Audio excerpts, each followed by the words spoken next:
सरकार चाहे जिसकी भी हो, समर्थन और विरोध, प्रशंसा और निंदा एक साथ चलती रहेगी। आज हम दो दिग्गज राजकीय पक्षों के बारे में बात करेंगे जिन्हें कहा जाता है कांग्रेस और बीजेपी। क्यों ना इन दो पार्टीज की सरकारों की पहले की गई कुछ करतूतों पे नजर डालते हैं। ऐसे कई सारे कार्य या अकार्य है जिससे जनता इनका समर्थन या विरोध, प्रशंसा या निंदा करती है। आज हम यहाँ उनमें से एक दो कार्यों के बारे में चर्चा करते हैं। 2 साल पहले हमने लोकसभा चुनाव 2024 में जिन उम्मीदवारों को वोट दिया है वो जीतने के बाद पार्लियामेंट के 2 हाउसेस में से एक लोअर हाउस या house of the people Lok Sabha के मेंबर कहलाते हैं, जो लेजिस्लेचर का वन ऑफ द पार्ट होते हैं। लेजिस्लेचर लॉ मेकिंग बॉडी है। क्यों ना इस मौके पे हम इन दो पक्षों के सरकारों के लॉ मेकिंग के बारे में बात करते हैं। माय फेवरेट इंडियंस, देश में शायद ही कोई होगा जो इस केस के बारे में ना जानता हो, जिसने ऑनरेबल सुप्रीम कोर्ट के जजमेंट के बाद भी और कांग्रेस सरकार के रिलेवेंट लेजिस्लेशन के बाद भी बवाल मचा दिया था, जिसकी चर्चा आज भी होती रहती है।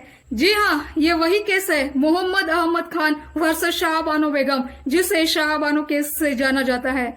ये वो लैंडमार्क केस है जिसमें ऑनरेबल सुप्रीम कोर्ट ने हिंदू महिलाओं के साथ साथ मुस्लिम महिलाओं को भी सीआरपीसी के सेक्शन 125 के तहत मेंटेनेंस के लिए हकदार बना दिया था, जिसका मुस्लिम कम्युनिटी ने जमकर विरोध किया था। मुस्लिम कम्युनिटी ने तो खुलकर विरोध किया था, लेकिन साइलेंटली, चुपके से विरोध करने वाला और भी कोई था, और ये और भी कोई नहीं बल्कि तत्कालीन राजीव गांधी सरकार यानी कांग्रेस सरकार थी। शाहबानो केस के इफेक्ट को न्यूट्रलाइज कराने के लिए तत्कालीन कांग्रेस सरकार ने एक एक्ट बनाया था, Muslim women protection of rights on divorce act 1986। छोटा सा एक्ट है, कोई भी पढ़ सकता है चंद मिनटों में। तत्कालीन कांग्रेस सरकार को छोड़ के और मुस्लिम पुरुषों को छोड़ के शायद ही देश में ऐसा कोई होगा जिसने इस एक्ट का समर्थन किया हो, लेकिन बीजेपी ने जमकर विरोध किया था। बीजेपी ने यह तक कह दिया था कि मुस्लिम कम्युनिटी को संतुष्ट करने के लिए कांग्रेस सरकार ने यह एक्ट बनाया, जबकि यह एक्ट सुप्रीम कोर्ट की पवित्रता का उल्लंघन है।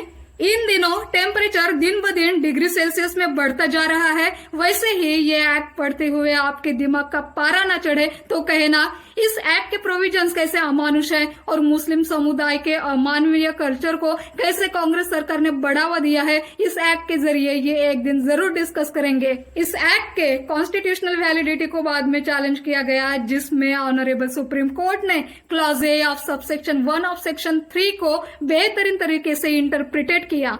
साल बीत गए, फिर एक ऐसा साल आया जिसमें एक केस फिर से चर्चा में आया, Shayara Bano versus union of India, जिसमें माननीय सुप्रीम कोर्ट ने प्रैक्टिस ऑफ ट्रिपल तलाक यानी तलाक ए बिद्दत को गैर कानूनी कहा और लेजिस्लेचर को डायरेक्शन दी कि मुस्लिम महिलाओं के अपमान के अगेंस्ट कोई मेजर्स ले, जिसका आउटकम है Muslim women protection of rights on marriage act 2019, जो देश के तमाम मुस्लिम महिलाओं को राहत देने वाला एक्ट है। देश के हर एक नागरिक ने इसे एक उचित लेजिस्लेशन मानने में कोई हर्ज नहीं। और ये कानून किसकी सरकार में बना? तो मोदी सरकार यानी बीजेपी सरकार में बना। देश में शायद ही कोई होगा जो इस एक्ट का विरोध करता हो। भाई, अब जनता कहेगी कि सुप्रीम कोर्ट से रिकमेंडेशन या डायरेक्शन मिलने के बाद कोई भी सरकार ऐसा एक्ट बनाती ही बनाती, फिर चाहे वो बीजेपी की हो या कांग्रेस की। तो 1986 के एक्ट के प्रोविजंस को देख के इतना तो कह ही सकते हैं कि सुप्रीम कोर्ट के डायरेक्शन पर अगर कांग्रेस सरकार ऐसा एक्ट बनाती तो भी प्रोविजंस ऐसे ऐड नहीं करती जैसे बीजेपी सरकार ने, मोदी सरकार ने किए हैं। क्या कांग्रेस तलाक की बिद्दत को कॉग्निजेबल ऑफेंस की श्रेणी में रखता? 1986 का एक्ट देख के तो बिल्कुल भी नहीं लगता। क्या बीजेपी की तरह कांग्रेस प्रैक्टिस ऑफ ट्रिपल तलाक के लिए 3 इयर्स इम्प्रिजनमेंट का प्रावधान रखती, जबकि एक्ट ऑफ 1986 में इद्दत पीरियड में महर, डावर, मेंटेनेंस न देने पर सिर्फ 1 साल की इम्प्रिजनमेंट का प्रावधान रखा था, और वो भी तब जब उसने बिना किसी रीजंस के ना दिया हो। अगर वो रीजंस दिखाता तो वो ये भी सजा से मुक्त हो जाता। साफ दिखता है कांग्रेस की नजर में मुस्लिम स्त्रियों की क्या वैल्यू थी। तो देश की जनता ने, महिलाओं ने ये बात भूलनी नहीं चाहिए कि मुस्लिम कल्चर में चले आ रहे अमानुष और गैर प्रथाओं को स्वीकार करते हुए, उसे बढ़ावा देते हुए कांग्रेस सरकार ने एक एक्ट बनाया था, तो बीजेपी सरकार ने ऐसे अमानुष और गैर प्रथाओं को हटाने के लिए एक्ट बनाया है। अब बात करते हैं आज तक के सबसे इफेक्टिव, परफेक्ट, जिसका सही तरह से इम्प्लीमेंटेशन हो रहा है ऐसे एक्ट के बारे में, राइट टू इन्फॉर्मेशन एक्ट, जो तत्कालीन prime minister doctor Manmohan Singh के कार्यकाल में यानी कांग्रेस सरकार के कार्यकाल में बना है। ये एक्ट वाकई में ऐसा है जो हम जैसे आम लोगों को भी एम्पावर करता है। ये वो खतरनाक एक्ट है जिसका पब्लिक सर्वेंट में अलग ही खौफ है, और ये खौफ इसलिए है क्योंकि इसका इम्प्लीमेंटेशन सही से हो रहा है, क्योंकि इसके प्रोविजन ही वैसे है। तो देश की जनता ने यह भी नहीं भूलना चाहिए कि हम जैसे सर्वसामान्य लोगों को भी सशक्त बनाने वाला ऐसा एक्ट डॉक्टर मनमोहन सिंह सरकार यानी कांग्रेस सरकार ने बनाया। शायद ऐसा तगड़ा एक्ट बीजेपी सरकार भी ना बनाती। सरकार चाहे किसी की भी हो, वो आपके लिए 100% फायदेमंद कभी नहीं होगी। उसके कुछ काम या निर्णय आपके हित में होंगे तो दूसरों के लिए नुकसानकारक, तो कुछ आपके लिए नुकसानकारक होंगे तो किसी और के लिए फायदेमंद। बहुत अच्छी सरकार किसी की नहीं होती तो बहुत बुरी भी सरकार किसी की नहीं होती। सरकार अपना ग्रे रोल प्ले करती है। सरकार ग्रे कैरेक्टर का वो खड़ा सिक्का है। अब ये तो आप पे डिपेंड करता है कि आप उसे किस नजर से देखते हो। आप उसे इस साइड से देखते हो या उस साइड से, ये तो आपके पर्सनल बेनिफिट्स और लॉस पे डिपेंड करता है। अगर आपका खुद का फायदा हुआ हो तो ऑब्वियसली सरकार के गुण गाओगे, अगर फायदा नहीं हुआ हो तो सरकार पे ताशेरे ओढ़ोगे। स्कैम्स तो दोनों पक्षों के सरकारों ने किए हैं। सरकार चाहे किसी की भी हो, ये घोटाले करना कभी नहीं छोड़ेगी। 1975 के इंदिरा जी सरकार के इमरजेंसी को विरोधक अगर तानाशाही जताने में तुले हैं तो वो समय की मांग थी, कॉन्स्टिट्यूशनल प्रोविजन थी, अल्टीमेट रेमेडी थी, सरकार की अधिकारिता थी। ये साबित करने में समर्थकों को भी टाइम नहीं लगेगा। तो कोविड वैक्सीन लगवाने की सख्ती करना ये मोदी सरकार की किसी तानाशाही से कम नहीं था, क्योंकि कोविड वैक्सीन लगवाना देश में कंपलसरी कभी था ही नहीं। ये तो सरकार ने आपके अंदर बैठाया हुआ डर था जो आपको वैक्सीन सेंटर तक खींच के लेके गया। तो बीजेपी समर्थकों को भी ये साबित करने से कोई नहीं रोक सकता कि वो समय की डिमांड थी, सरकार की जवाबदारी थी, सरकार की अधिकारिता थी।